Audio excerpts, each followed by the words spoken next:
She moved into the old cottage at the edge of the silent forest. The villagers warned her not to live there after sunset. But she liked the quiet and ignored their strange looks. Every evening, the forest filled with soft whispers she couldn't explain. One night, she followed the sound deeper into the woods. The trees grew denser, and the path disappeared behind her. She turned around, but the way back was completely gone. The whispers got louder, like someone calling her name softly. She wasn't scared, not yet, only curious. Then she saw a figure between the trees, standing perfectly still. It looked just like her, same face, same clothes, same eyes. Her double smiled and stepped back into the shadows. She chased it, heart racing, branches scratching her arms. The deeper she went, the colder the air became. Eventually, she reached a clearing with a stone circle. In the center stood an old mirror, tall and cracked. Her reflection blinked, even though she hadn't. The mirror shimmered, showing a different version of her house. Inside it, everything was clean, bright, and peaceful. She reached out and touched the glass with shaking fingers. Suddenly, her hand passed through the surface like water. She gasped but felt no pain, only a gentle pull. Then the whispers returned, louder now, urging her to step through. She hesitated, then stepped fully into the mirror. The world behind her vanished in a blur of light. She stood now in the same house, but it felt wrong. Everything was too perfect, too quiet, like a painting. She walked through the rooms, searching for something familiar.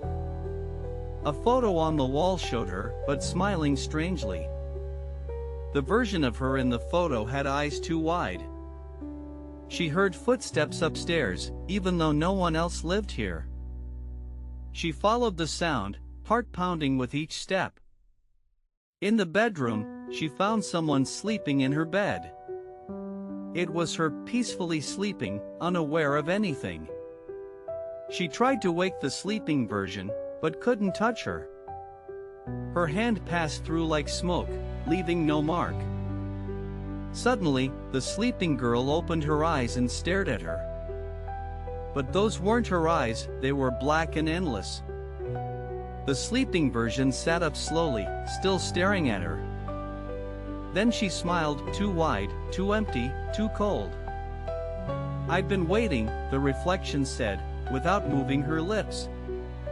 She stumbled back, terrified, and ran from the room. The hallway twisted as she moved, now longer than before. Doors appeared where there were none, leading to strange places. One opened to a forest burning in silence. Another showed a clock spinning backward with no hands. A third opened to complete darkness with whispering voices.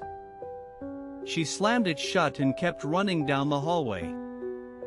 At the end, she saw the mirror again, pulsing softly. She reached it, hoping to return to her world. But this time, the surface was solid and cold. She pounded on it, screaming, but no sound came.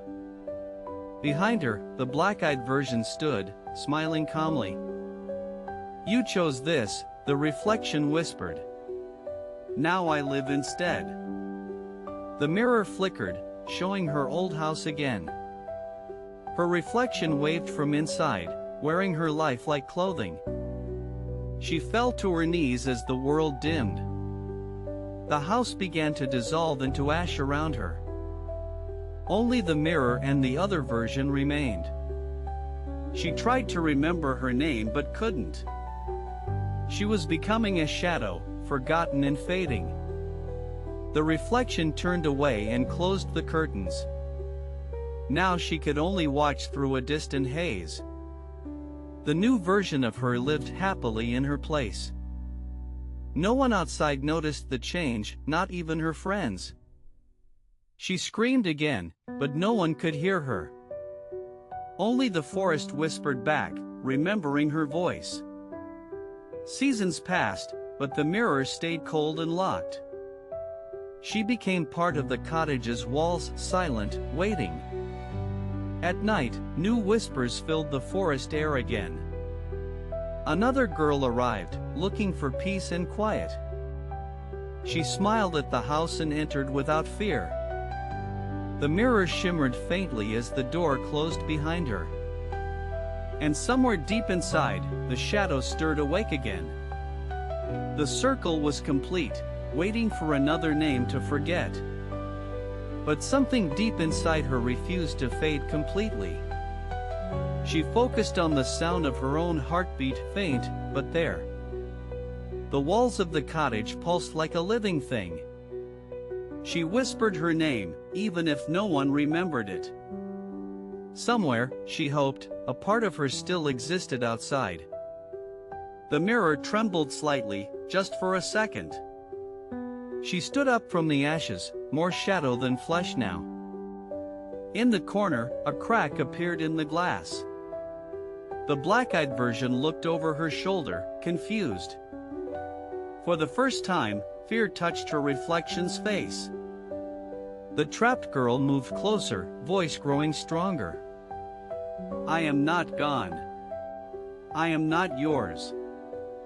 The cottage shook as whispers turned into voices. Other shadows stirred, ones who were trapped before her. Together, they pushed against the walls of this false world. The reflection screamed, light bursting from her eyes. The mirror shattered, releasing a wave of darkness and wind. She was pulled through it, screaming, burning with memory. When she opened her eyes, it was morning. And the real world was waiting, quiet, but not safe.